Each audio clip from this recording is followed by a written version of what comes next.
देखो, जब हम बैकएंड डेवलपमेंट करने जाते हैं तो इतनी सारी चीज़ें होती है उसके अंदर कि कंफ्यूज हो जाते हैं कि कहाँ से स्टार्ट करें, कितना करना है, करना कितना इंपॉर्टेंट है, अभी कितना रेलेवेंट है। तो आज आपको पूरा का पूरा एक रोड मैप देने वाला हूँ 2024 के अंदर, बैकएंड डेवलपमेंट रोड मैप। अगर आप जाओगे मतलब नेट पर सर्च करोगे, काफ़ी लोग बोलते हैं कि भाई road map dot S H पर जाओ, यहाँ पर बैकएंड डेवलपमेंट रोड मैप पूरा का पूरा मिल रखा है। But this is so comprehensive कि अगर कोई बिगनर इसके ऊपर जाता है ना, वो देख के डर जाएगा कि अरे भाई ये सब चीज़ें मतलब मेरे बस की तो नहीं है। तो इसीलिए आज एक बहुत ही सिंप्लीफाइड रोड मैप लेके आया हूँ आप लोगों के लिए, जिसको आप फॉलो करो। और सिंप्लीफाइड है यट ये प्रॉपर 2024 के स्पेसिफिक है, मतलब इसके अंदर सारी लेटेस्ट टेक्नोलॉजीज़ हैं। और अभी इसको अगर आप फॉलो करते हो then you are good to go to become a backend developer in any company. Backend development की डिमांड बहुत ज़्यादा है इस टाइम पर, बैकएंड डेवलपर्स की डिमांड बहुत ज़्यादा है कंपनीज़ के अंदर। और कई बार लोग होते हैं जिनको फ्रंट एंड नहीं करना होता है, ठीक है, इतना ज़्यादा फ्रंट एंड के अंदर इंटरेस्ट नहीं होता है, then they choose backend development. लेकिन बैकएंड डेवलपमेंट के अंदर कुछ चीज़ें बहुत अच्छे से आपको पता होनी चाहिए। कौन सी वो चीज़ें हैं, कैसे आपको पढ़नी है, वो पूरी की पूरी बात आज हम करने वाले हैं। और ये रोड मैप देख रहे हो, ये पूरा का पूरा ये डिस्कस करने वाले हैं। इसमें काफ़ी सारी चीज़ें की बात करने वाले हैं। और साथ में the good thing about this road map is this is project based. Project based है, इसका मतलब आप प्रोजेक्ट बनाते बनाते बैकएंड डेवलपमेंट सीख जाओगे। तो this is a really good road map जो कि कोर्सेज के अंदर लोग फॉलो कर रहे होते हैं और बहुत बढ़िया इससे स्टूडेंट्स रिजल्ट भी लेके आ रहे होते हैं। ऑलराइट, तो स्टार्ट करते हैं इसको। सबसे पहले बैकएंड डेवलपमेंट सीख रहे हो, कोडिंग करोगे, राइट। तो कोडिंग करने के लिए एक प्रोग्रामिंग लैंग्वेज आनी चाहिए। तो यहाँ पर JavaScript, Python, Java, Golang and Ruby on rails, ये आपके बढ़िया ऑप्शंस रहते हैं। इनमें से कुछ भी आप कर सकते हो। भैया कौन सी सबसे बेस्ट है, तो देखो यार मार्केट सबके लिए है। आप कोई भी प्रोग्रामिंग लैंग्वेज पिक करो और आगे बढ़ो, सबके लिए आपको मार्केट मिलेगा। और अगर आप किसी एक लैंग्वेज के अंदर करते हो और कंपनी के अंदर कोई और लैंग्वेज के अंदर बैकएंड डेवलपमेंट है, तो भी कोई दिक्कत नहीं होती, बिकॉज बैकएंड डेवलपमेंट के अंदर knowledge is transferable, easily transferable. For example मैं कंपनी में काम कर रहा था अर्बन क्लैप में, वहाँ पे एक SD3 थी, वो आई जावा बैकग्राउंड से, ठीक है। वो SD3 थी, मतलब SD3 तो काफ़ी ऊंचे लेवल पे भी होते हैं और हम SD1 थे। तो वो तब भी हायर हो गई, ठीक है, जबकि कंपनी के अंदर जावास्क्रिप्ट के अंदर बैकएंड बना हुआ था। बिकॉज नॉलेज ट्रांसफरेबल है। उन्होंने मुश्किल से 1 महीना लिया होगा चीज़ें सीखने में, हमसे खुद वो सीख रही थी उस टाइम पे कि ठीक है जावास्क्रिप्ट में कैसे चीज़ें काम करती है। बट 1 हफ्ते बाद, 1 महीने बाद वो फिर हमें बता रही थी आराम से कि अच्छा चीज़ें इस तरीके से काम करती है, आर्किटेक्चर ऐसे होता है। समझ रहे हो मेरी बात। तो कोई भी लैंग्वेज सीख के आप आगे बढ़ो, फर्क नहीं पड़ता है। बट जिस भी लैंग्वेज में आप आगे बढ़ोगे, ये फंडामेंटल्स की बात होगी, उसमें आपको एक फ्रेमवर्क सीखना जरूरी है। फ्रेमवर्क क्यों सीखना भैया, बिकॉज जो बड़े प्रोजेक्ट्स होते हैं वो किसी फ्रेमवर्क का यूज़ कर रहे होते हैं। बिकॉज बड़े प्रोजेक्ट्स के अंदर होते हैं कुछ बिल्ड स्टेप्स होते हैं, कुछ लाइब्रेरीज डलनी होती हैं जो बाहर की लाइब्रेरी होती हैं थर्ड पार्टी, और भी मल्टीपल चीज़ें होती हैं। एक बड़ा प्रोजेक्ट होता है वो, ठीक है। तो उसके अंदर बिल्ड प्रोसेस वगैरह मैनेज करने के लिए you have certain frameworks. For example अगर आप जावास्क्रिप्ट के अंदर हो then you have Node js and Express framework. If you are in Python तब आपके पास जेंगो है, जावा के अंदर स्प्रिंग बूट फ्रेमवर्क है। तो आप किसी भी लैंग्वेज के अंदर हो उसके कॉरेस्पॉन्डिंग आप फ्रेमवर्क पढ़ सकते हो। तो सपोज करो जावास्क्रिप्ट आती है then I would suggest Node js and Express, और अगर आपको जावा आती है then I would suggest Spring Boot. ये नहीं बोलूँगा स्प्रिंग बूट खत्म हो गया फिर नोड.js खत्म हो गया, फिर ये है ये नहीं है। बिकॉज बैकएंड डेवलपमेंट के अंदर डजंट मैटर, कोई भी चीज़ सीखो, एक्चुअली जो चीज़ आने वाली है ना वो नीचे होंगी, वो चीज़ें ज़्यादा इंपॉर्टेंट है, ठीक है। तो अभी तो फिलहाल आप फ्रेमवर्क वगैरह सीखो, अपनी बैकएंड डेवलपमेंट में आगे बढ़ो। दूसरी चीज़ MVC आर्किटेक्चर, ये सब में कॉमन होता है, मॉडल व्यू कंट्रोलर आर्किटेक्चर, कि आप किस तरीके से अपने कोड कर रहे हो, ठीक है, आप किस तरीके से फाइल स्ट्रक्चर्स को मैनेज कर रहे हो। जैसे जैसे आपका कोड बड़ा हो रहा है वो तब भी रीडेबल है कि नहीं है, वो सब इसमें चीज़ें आती हैं। देन राउटिंग सबके अंदर होती हैं, ठीक है। आप REST APIs बना रहे होगे। अच्छा, REST API के अलावा एक होती है GraphQL API जो मैंने नीचे एडिशनल चीज़ों में दे रखी है। तो ये तो बेसिक रोड मैप है, इसके बाद हम एडिशनल कुछ चीज़ों की भी बात करेंगे जो कि आप बाद में पढ़ सकते हो, तो वो वीडियो के एंड में आपको देखने को मिलेगा। तो REST APIs आप बना सकते हो। उसके बाद आपको कोर्स के बारे में पता होना चाहिए, मिडल वेयर्स के बारे में पता होना चाहिए, ये सब चीज़ें आपके फ्रेमवर्क के अंदर कवर हो जाती हैं। उसके बाद आप सीधा बनाओगे एक प्रोजेक्ट। अभी भैया डेटाबेस वगैरह तो हमने पढ़ा नहीं, सीधा प्रोजेक्ट के ऊपर जंप कर जाए, हाँ कर सकते हो। बिकॉज ये जो प्रोजेक्ट है विच इज़ डिस्कॉर्ड बॉट, ये आप सीधा बना सकते हो। यहाँ पर ये जो येलो चीज़ें हैं ये आपके बेसिकली स्टेप्स हैं जो कि आपको सीखने होंगे। एंड देन ये जो ग्रीन सर्कल्स हैं दीज आर द प्रोजेक्ट्स जो कि आपको बना लेने चाहिए अब। तो यहाँ पे हम डिस्कॉर्ड बॉट की बात कर रहे हैं जिसके अंदर आपको वेब हुक्स सीखना है, वेब हुक्स कैसे काम करते हैं, क्रिप्टो ट्रैकर बॉट या फिर वेदर बॉट आप ये बना सकते हो ऑन डिस्कॉर्ड। डिस्कॉर्ड के ऊपर बहुत सारी आपको APIs देखने को मिलेंगी जो कि आपको डिस्कॉर्ड बॉट बनाने की फंक्शनलिटीज़ ला के दे रही होती है। And this is a very simple yet very effective project जो कि आप अपने रेज्यूमे के अंदर डाल सकते हो, ठीक है। तो you can build this and you don't need to have a database to create these kind of projects, जिसके अंदर आप सर्टन APIs वगैरह यूज़ करके अपना बस डिस्कॉर्ड बॉट के ऊपर वो डाल दे रहे हो। इसके अंदर आप APIs वगैरह बनाना तो सीख ही जाओगे, ऑलराइट। उसके बाद हम डेटाबेस के अंदर मूव करेंगे, बिकॉज आपने जो भी कोड किया है वो किसी ना किसी डेटा के अंदर भी स्टोर होना चाहिए। अगर अभी आप नॉर्मल बस अपनी प्रोग्रामिंग लैंग्वेज के अंदर कोड कर रहे हो तो वो आपका डेटा जो वो रैम के अंदर स्टोर्ड है, राइट। अगर आप एरे लिस्ट बनाते हो जावा के अंदर और उसके अंदर आपने 2-3 ऑब्जेक्ट डाल दिए तो वो अभी सिर्फ रैम के अंदर स्टोर्ड है। जैसे आपका प्रोजेक्ट खत्म होता है, जैसे आपका ऐप चलना बंद होता है, वैसे वो मेमोरी में से उड़ जाएगा। तो यू नीड सर्टन डेटाबेस जिसके अंदर आपका डेटा स्टोर्ड है, राइट। आप कोई मूवी देख रहे हो, आप ये वीडियो देख रहे हो, इस वीडियो का भी डेटा यूट्यूब के सर्वर्स पर डेटाबेस के अंदर स्टोर्ड होगा, राइट। तो इस तरीके से आपके पास दो चॉइसेस हैं, या तो मोंगोडीबी या फिर पोस्टग्रेस। ये आपका नो सीक्वल डेटाबेस है और ये आपका सीक्वल डेटाबेस है। दोनों में से आप कोई भी चूज कर सकते हो। अभी फिलहाल जो सबसे ज़्यादा पॉपुलैरिटी गेन कर रहा है वो है Postgres. This is a sequel database और मल्टीपल कंपनीज यूज करती हैं बिकॉज पोस्टग्रेस के अंदर, सीक्वल डेटाबेस के अंदर दीज आर एसिड कंप्लायंट, ठीक है, एसिड प्रॉपर्टी कंप्लायंट होते हैं ये। तो most of the companies use these two create transaction based application. ये आपका कोई जीरोदा टाइप का एप्लीकेशन है, राइट, या फिर कोई भी ऐसा एप्लीकेशन है जहाँ पे बैंकिंग एप्लीकेशन है जहाँ पे आपको ट्रांजैक्शन की जरूरत है, तो उस जगहों पे, ऐसी जगहों पे आपको पोस्टग्रेस ज़्यादा सिक्योर डेटाबेस माना जाता है। बट अगर आपका कुछ ज़्यादा ही स्केलेबल डेटाबेस है then you can use this MongoDB as well, ठीक है। तो इनके ऊपर डायरेक्टली हमें सीधा यही नहीं सीखना, इनके ऊपर ORMs हमें सीखने हैं। These are object relationship mapping. तो ORMs क्या होते हैं भैया? ORMs की हेल्प से आप किसी पर्टिकुलर लैंग्वेज और किसी डेटाबेस के बीच में मैपिंग बना सकते हो, सो दैट आपको डायरेक्टली डेटाबेस की क्वेरीज ना लिखनी पड़े, आप ORM की हेल्प से अपने कोड को सिंप्लीफाइड कर सकते हो। समझ में आ रही बात? जैसे मोंगोडीबी अलग डेटाबेस है तो इस डेटाबेस के अंदर क्वेरी करने के लिए एक अलग लैंग्वेज है। सिमिलरली पोस्टग्रेस अलग डेटाबेस है, इसके अंदर क्वेरी करने के लिए अलग लैंग्वेज है। But on top of this you have ORMs। For example, अगर मोंगोडीबी में जाओगे तो यू हैव मोंगूस, अगर पोस्टग्रेस में जाओगे तो यू हैव प्रिज्मा। तो इन ORMs की हेल्प से आपकी क्वेरी जो होती है, आपकी डेवलपमेंट जो होती है, वो बहुत फास्ट होती है एंड थोड़ी कम, उसमें बग्स भी कम होते हैं, राइट, बिकॉज वो थर्ड पार्टी लाइब्रेरी आपके लिए वो कोड लिख रही होती है। Then you need to learn about transactions, you need to learn about database indexing, all this good stuff in database. ये बहुत इंपॉर्टेंट चीज़ें होती हैं। तो ये डेटाबेस सीख लिया, अब इसके अंदर हम एक बेसिक CRUD एप्लीकेशन बना सकते हैं। CRUD का मतलब क्रिएट, रीड, अपडेट, डिलीट, एक बेसिक एप्लीकेशन बनाएंगे। This could be a notes taking application जिसके अंदर आपने इनपुट वैलिडेशन की लाइब्रेरीज वगैरह भी यूज़ करी हैं, ठीक है। फॉर एग्जांपल जॉड होती है आपकी Node.js के अंदर लाइब्रेरी। तो बेसिक CRUD एप्लीकेशन बनाने का फायदा क्या हो गया कि आप APIs बना पाए, जो आपने ऊपर रेस्टफुल APIs बनाए थे वो आप बना पा रहे हो, एंड देन आप उनको डेटाबेस से भी कनेक्ट करना सीख गए हो, तभी आप ये CRUD एप्लीकेशन भी बना पा रहे हो जिसके अंदर आप क्रिएट की एप्लीकेशन बना रहे हो, रीड की अलग API बना रहे हो, अपडेट की अलग, डिलीट की अलग, you are getting all of the notes, you are deleting one of the notes, you are updating one of the notes. तो इस तरीके से आपने बेसिक APIs बना ली and you are good to go with the database as well. उसके बाद आपको कुछ टूल्स सीखने हैं। यहाँ पर ये जो रेड है ये टूल्स हैं। तो Postman and GitHub, these are the two tools जो कि एक बैकएंड डेवलपर पूरे टाइम यूज करता है, ठीक है। These are very important tools. GitHub तो सीखना ही सीखना है, राइट। गिट एंड गिटहब के ऊपर मैंने ऑलरेडी वीडियो बना रखी है, you can go and check it out, बहुत ही कमाल की वीडियो है। बाकी पोस्टमैन के ऊपर ही बैकएंड डेवलपर काम कर रहे होते हैं, ठीक है। बैकएंड डेवलपर्स का जो फ्रंट एंड होता है वो पोस्टमैन ही होता है। पोस्टमैन एक टूल है जिसके ऊपर आप अपनी APIs रन कर सकते हो, क्वेरी कर सकते हो, अलग अलग टाइप की APIs रन कर सकते हो, ठीक है, बिना कोर्स वगैरह की टेंशन के। तो बढ़िया चीज़ है पोस्टमैन टूल को आपको जाकर सीखना है। I personally like postman. उसके बाद अगली चीज़ हमें जो करनी है वो है ऑथेंटिकेशन। ऑथेंटिकेशन आजकल हर एप्लीकेशन के अंदर होता है, राइट। आप किसी भी वेबसाइट पे जाते हो, सबसे पहले आपसे अकाउंट बोलते हैं कि आपका अकाउंट कौन है, ठीक है, आपकी आइडेंटिटी क्या है, आपको लॉगिन करना होता है, आपको साइन अप करना होता है। तो ऑथेंटिकेशन हर एप्लीकेशन में यूज़ होता है, तो इसलिए इंपॉर्टेंट होता है। Then you have JWT, JSON web token.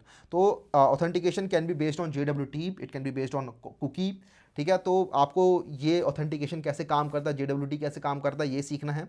You can also learn log in via email. तो ईमेल के थ्रू आप लॉग इन कर सकते हो, या फिर जो थर्ड पार्टी प्रोवाइडर्स होते हैं OAuth के थ्रू भी आप लॉग इन कर सकते हो, जैसे गूगल, फेसबुक, इन सब के थ्रू। तो इन सब के थ्रू लॉग इन करने के लिए हर एक फ्रेमवर्क के अंदर अपनी अपनी लाइब्रेरीज आ रही होती हैं जिनके थ्रू आप कर सकते हो। फॉर एग्जाम्पल जावास्क्रिप्ट के अंदर आपकी पासपोर्ट लाइब्रेरी है जिसके अंदर मल्टीपल टाइप की स्ट्रैटेजीज हैं। आई थिंक 150 से ऊपर स्ट्रैटेजीज हैं। स्ट्रैटेजीज मतलब गूगल, डिस्कॉर्ड, इन सब के थ्रू आप लॉग इन कर सकते हो अपने ऐप के अंदर, राइट। और अलग अलग फ्रेमवर्क के अंदर अलग अलग लाइब्रेरीज आपको देखने को मिलती हैं, तो उनके थ्रू आप लॉग इन कर सकते हो, या फिर आप चाहो तो प्लेन ओल्ड ईमेल के थ्रू आपने कर दिया, राइट। इसके अंदर आप एक और चीज़ कर सकते हो, रीसेट पासवर्ड वाया ईमेल। तो आप ईमेल भेज रहे हो पासवर्ड रीसेट करने के लिए, तो यहाँ पे आपको ईमेल भेजने की सर्विसेज बनानी होंगी, राइट। तो आप थर्ड पार्टी सर्विस के साथ कनेक्ट कर रहे हो, आप थर्ड पार्टी सर्विस के थ्रू अपनी ईमेल भेज रहे हो और पासवर्ड रीसेट करने का आप ऑप्शन दे रहे हो लिंक के थ्रू। तो यहाँ पे मल्टीपल चीज़ें आ जाती हैं, बिकॉज डेटाबेस के अंदर आपको वहाँ पे टाइमर भी लगाना होता है कि कितने टाइम तक ये लिंक वैलिड है। बहुत सारी चीज़ें आपको करनी होती है, जेसन वेब टोकन आपको भेजना होता है। तो यहाँ पे प्रॉपर ऑथेंटिकेशन आप सीख जाते हो बैकएंड डेवलपमेंट के अंदर कैसे काम करता है, ऑलराइट। इसके बाद एक जो इंपॉर्टेंट चीज़ है वो है वेब सॉकेट।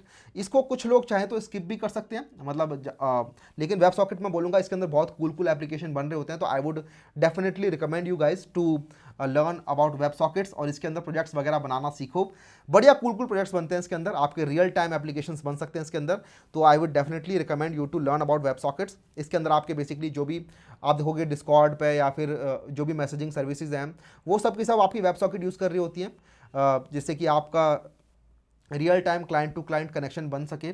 और गेम्स वगैरह जो होते हैं उनके अंदर आपका वेब सॉकेट लग रहा होता है, तो बहुत ही कूल एप्लीकेशन है ये। एंड socket.io एक बहुत ही बढ़िया उसके ऊपर फ्रेमवर्क है, जो कि आप जाके सर्विस है बेसिकली, जो कि आप जाके यूज़ कर सकते हो to create your own web sockets. I have written Redis for pub sub because कई बार आपके पास मल्टीपल सर्वर्स होते हैं। अगर एक ही सर्वर है तब तो कोई भी दिक्कत नहीं है, तब तो आप चाहो तो एक ही सर्वर टू क्लाइंट आप कनेक्शन बिठा सकते हो। But what if you have multiple servers in an auto scaling group, जहाँ पे मल्टीपल सर्वर्स हैं, तो वो मल्टीपल सर्वर्स में किस तरीके से कम्युनिकेट हो, तो बीच में एक रेडिस का पब्लिशर और सब्सक्राइबर मॉडल डल रहा होता है, वो सब आप जाके पढ़ सकते हो। You can just google this like Redis pub sub for socket.io and you will find documentation बहुत ही easily and you can build upon this. ठीक है, मैं बस यहाँ पे आपको बता रहा हूँ कि आपको क्या चीज़ें सीखनी चाहिए, कहाँ से आप सीख सकते हो। Then you can learn about these tools for logging and monitoring. These are Sentry and Grafana. These are some great tools, और इनके लिए इनके अंदर आपका फ्री वर्जन भी अवेलेबल होता है। तो यू कैन जस्ट लॉग जो भी आपके सिस्टम में हो रहा है, जो भी आपकी API कॉल्स हो रही हैं, जो भी आपकी क्रोन जॉब्स चल रही हैं, ठीक है, जो भी शेड्यूल आपने किया हुआ है, सब कुछ आप अपने सिस्टम में लॉक करना चाहते हो, सो दैट कभी भी कोई बग आए या फिर कुछ भी एरर्स आ रहा है तो you can just look into that कि अच्छा कहाँ पे कोई चीज़ फटी थी, या फिर आपके सिस्टम में एक लॉग भी रहता है।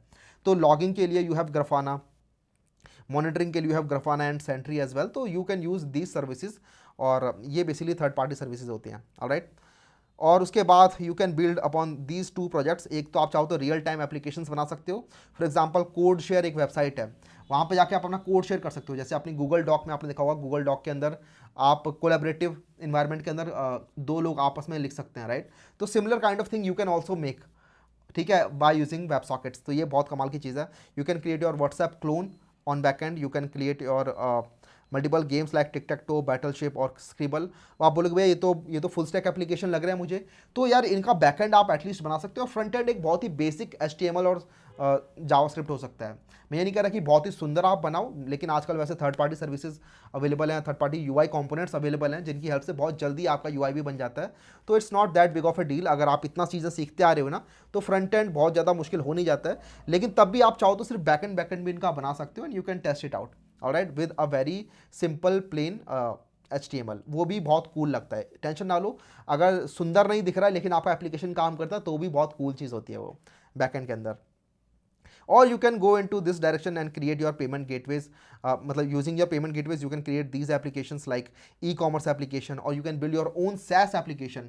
फॉर एग्जाम्पल, आपने कोई सर्विस बनाई और उस सर्विस के अराउंड आपने वो API के अराउंड आपने पूरा का पूरा पे वॉल सिस्टम लगा के, रेट लिमिटिंग वगैरह लगा के आप अपनी सर्विस को बेच रहे हो, राइट। तो आपने पूरा का पूरा मार्केट प्लेस बना लिया। तो ये बहुत ही कूल, बहुत ही बड़ा प्रोजेक्ट हो जाता है, जो कि बैकएंड के अंदर आप प्रॉपर अपनी प्रावस दिखा सकते हो कि देखो भाई मैंने ये चीज़ बनाई है। फॉर एग्जांपल, अगर आप जाओगे वेदर API सर्च करने, तो वेदर API आपको मिलेगी, राइट। उसके साथ आपको एक की भी मिलती है। तो आपने एक ऐसी सर्विस बनाई जिसके अंदर आप दूसरों को की प्रोवाइड करते हो, दूसरे लोग फिर आपकी की हेल्प से आपकी सर्विस यूज़ कर रहे होते हैं, एंड देन आपने उसके ऊपर अपना रेजर पे वगैरह लगा के, या फिर आप स्ट्राइप वगैरह लगा सकते हो कि आपने पूरा पेमेंट मेथड लगाया है, आपने रेट लिमिटिंग लगाई है कि कितनी API यूज़ कर रहा है, उसके हिसाब से उसकी पेमेंट कट रही है, एंड सब्सक्रिप्शन मॉडल वगैरह लगा रखा है, यूज़र ऑथेंटिकेट हो रहे हैं, ये सब चीज़ें हैं। तो ये बहुत ही बड़े लेवल का बहुत ही बढ़िया प्रोजेक्ट हो जाता है, अपने आप में पूरा का पूरा एक SaaS एप्लीकेशन हो जाता है। And students are making this. ये मत सोचना कि भैया ये तो बहुत ही बड़ी चीज़ होगी, तो आपने बोल दिया अपनी पूरी पूरी कंपनी बना लो। लोग बना रहे हैं, ठीक है, कंपटीशन बहुत ज़्यादा हाई हो गया है, लोग बना रहे हैं ऐसी टाइप की चीज़ें, और बना सकते हो आप। आजकल AI अवेलेबल है, आपके पास ChatGPT है, जिसकी हेल्प से आप ये सारी चीज़ें चाहो तो खुद से भी बना सकते हो, ठीक है। तो ये ऐसा नहीं है कुछ कि बहुत ही बड़ी, बहुत ही ग्रैंड लेवल की चीज़ है, you can do it, trust me. उसके बाद आपका अगला होता है कि आपको सीखना है AWS या फिर गूगल क्लाउड प्रोवाइडर या फिर Azure। ये क्या चीज़ है भैया? तो ये मेजर क्लाउड प्रोवाइडर्स हैं, और इनको अगर आप सीखते हो ना, तो आपको बहुत सारी और चीज़ें भी आती हैं। फॉर एग्जांपल, डेवऑप्स के अंदर घुस गए अब, बेसिकली आप डेवलपमेंट के अंदर, डिप्लॉयमेंट के अंदर घुस गए। एक होता है डेवलपमेंट कि आपने क्या बनाया, एक होता है उसको बनाने के बाद दुनिया भर के सामने उसे पब्लिश भी करना है, राइट। अभी तक आपका जो भी कोड था वो लोकल होस्ट में था, अब आप चाहते हो कि वो इंटरनेट पर जाए। तो जब आप इंटरनेट पे लेके जाते हो तो अलग ही नुआंसेस होते हैं। तो ये बेसिकली आप डेवॉप्स की कैटेगरी में आते जा रहे हो धीरे धीरे करके। मैं ये नहीं बोलूँगा कि बहुत ज़्यादा इसको सीखो, लेकिन हाँ, आपको एक गुड इनफ नॉलेज होनी चाहिए इनके बारे में भी। अगर आप किसी बढ़िया लेवल की कंपनी के अंदर बैकएंड डेवलपर डायरेक्टली बनना चाह रहे हो, then you should have a fairly good knowledge about these things at least. जैसे कि अगर हम AWS की बात करें, my personal favourite is AWS। You can learn about EC2 instances, S3 service, simple storage service, CloudFront क्या होता है, लैम्डा क्या होता है, लिनक्स बेसिक कमांड्स क्या होती हैं, वर्चुअल प्राइवेट क्लाउड क्या होता है, VPC, एंड देन सबनेट्स क्या होते हैं उसके अंदर। ये सब AWS की टर्मिनोलॉजीज़ हैं। AWS के अंदर सिक्योरिटी ग्रुप्स होते हैं, IAM रोल्स होते हैं, load balancer, and then elastic beanstalk एक बहुत ही कमाल की सर्विस है। तो ये सब आप जाके पढ़ सकते हो, इनके अंदर आप अपनी डिप्लॉयमेंट कर सकते हो। ऑलराइट, इसके बाद डेवऑप्स के अंदर घुसोगे तो और भी मल्टीपल चीज़ें आती है। फॉर एग्जांपल CI/CD हो गया, कंटिन्यूस इंटीग्रेशन, कंटिन्यूस डिप्लॉयमेंट, कि आपने कोड किया, आपने बस कोड को पुश किया एंड देन अपने आप ही आपकी डिप्लॉयमेंट पाइपलाइन चालू हो गई है। उसके लिए you have multiple services. For example यहाँ पे मैंने जेनकिंस या गिटहब एक्शंस लिखा हुआ है, बट आप चाहो तो अपनी AWS के अंदर भी, आपके AWS के अंदर you have code pipeline and you have code deploy. ठीक है, ये भी बहुत ही पावरफुल टूल्स होते हैं जिसकी हेल्प से आप अपनी CI/CD पाइपलाइंस बना सकते हो। तो you can learn about that only, और फिर आपको डेवऑप्स के अंदर ये जेनकिंस और गिटहब एक्शंस की जरूरत नहीं पड़ेगी। बट ये थोड़े बेसिक लेवल की चीज़ होती है गिटहब एक्शंस, तो ठीक है, ये आप चाहो तो डायरेक्टली सीख सकते हो। इसके बाद आपकी डिप्लॉयमेंट भी यहाँ पे हो जाती है। तो अब हम फर्दर चीज़ों की बात कर लेते हैं। तो ये मेरा एक बेसिक रोड मैप था, and if you are going to follow this you will need at least, अगर आप एकदम बिगनर हो, आप अगर एकदम फंडामेंटल से स्टार्ट कर रहे हो, तो फॉर लर्निंग अ लैंग्वेज, कोई भी लैंग्वेज हो सकती है, you will need at least 1 to 2 months. Then you to learn about a framework you will again need 1 to 2 months, and then to create this and to learn about database and then to create this application, basically इतने वाले part के अंदर you will again need 1 month. उसके बाद authentication वगैरह सीखने के लिए again you will need 1 month, and then to create this application again you will need 1 month. तो भैया आप बोलोगे भैया इतने बड़े प्रोजेक्ट के अंदर 1 महीना तो लगेगा और इतने के छोटे के अंदर भी 1 month लगेगा। बेसिकली ऐसे होता है, आप जैसे जैसे करके चीज़ें सीखते आते हो ना, आपकी नॉलेज बढ़ती जाती है, तो आप जल्दी जल्दी चीज़ें भी बना पाते हो। तो अब आप सिर्फ 1 month के अंदर भी इनमें से दोनों में से कोई भी बढ़िया लेवल का प्रोजेक्ट बना सकते हो बैकएंड डेवलपमेंट के अंदर। एंड देन इन सब चीज़ों को सीखने में तो धीरे धीरे करके आप सीखते रहते हो। ठीक है, एक एक करके आप सर्विसेज जैसे जैसे आपका यूज़ के साथ रहता है वैसे वैसे करके आप वो सर्विस सीखते रहते हो। तो टोटल आपका 5 से 6 मंथ के अंदर आप बैकएंड डेवलपमेंट के अंदर बहुत ही बढ़िया लेवल पे होगे, ये सब चीज़ें अगर आप फॉलो करते हो तो। उसके बाद जरा कुछ फर्दर चीज़ों की बात कर लेते हैं। Further if you want to become a better candidate in a company, तो आपको डिज़ाइन प्रिंसिपल्स की नॉलेज अब यहाँ पे अच्छी खासी होनी चाहिए। उसके बाद इलास्टिक सर्च एक डेटाबेस है, वो आप सीख सकते हो फर्दर अपनी नॉलेज को बढ़ाने के लिए। ये कमाल का डेटाबेस होता है, ये आप सर्च कर सकते हो, बहुत ही बढ़िया इसमें क्वेरी होती है, एग्रीगेट क्वेरीज बहुत अच्छे से करता है ये। अगला GraphQL APIs आप सीख सकते हो। आपने RESTful APIs बना ली, GraphQL APIs बेसिकली और एक नए टाइप की APIs होती हैं जिसके बारे में आप पढ़ सकते हो। WebRTC सीख सकते हो आप, आपने WebSocket सीखा, WebRTC के थ्रू आप और भी मल्टीपल कूल चीज़ें कर सकते हो वीडियो स्ट्रीमिंग के अंदर, तो वो आप सीख सकते हो। देन Docker एंड Kubernetes आप सीख सकते हो। ठीक है, अगर आप माइक्रो सर्विस आर्किटेक्चर के अंदर घुसते हो तो Docker एंड Kubernetes बहुत इंपॉर्टेंट हो जाता है। And then you can keep on learning, right. Backend development के अंदर ऐसा ही है कि चीज़ें बहुत सारी होती रहती हैं, बट द थिंग इज़ कि जैसे जैसे करके आप प्रोजेक्ट्स पे काम करते हो ना, वैसे वैसे आपके पास नए नए चैलेंजेस आते हैं, and you learn as an engineer. आपके पास डेली कुछ नया आएगा, आप नई चीज़ें सीखोगे, आप अपने आप को अडेप्ट करोगे। दैट्स ऑल प्रोग्रामिंग इज, ठीक है, सॉफ्टवेयर डेवलपमेंट के अंदर यही होता है, you learn you adapt, you learn you adapt. But ये मेरी तरफ से एक बहुत ही बेयर मिनिमम रोड मैप है बैकएंड डेवलपमेंट के लिए, जिसको आप जाके फॉलो कर सकते हो। तो ये वीडियो इतनी थी, अगर आपको पसंद आई तो ज़रूर आप लाइक कर देना, चैनल को कर देना सब्सक्राइब, और मैं मिलूंगा नेक्स्ट वीडियो में। चलते हैं, बाय बाय।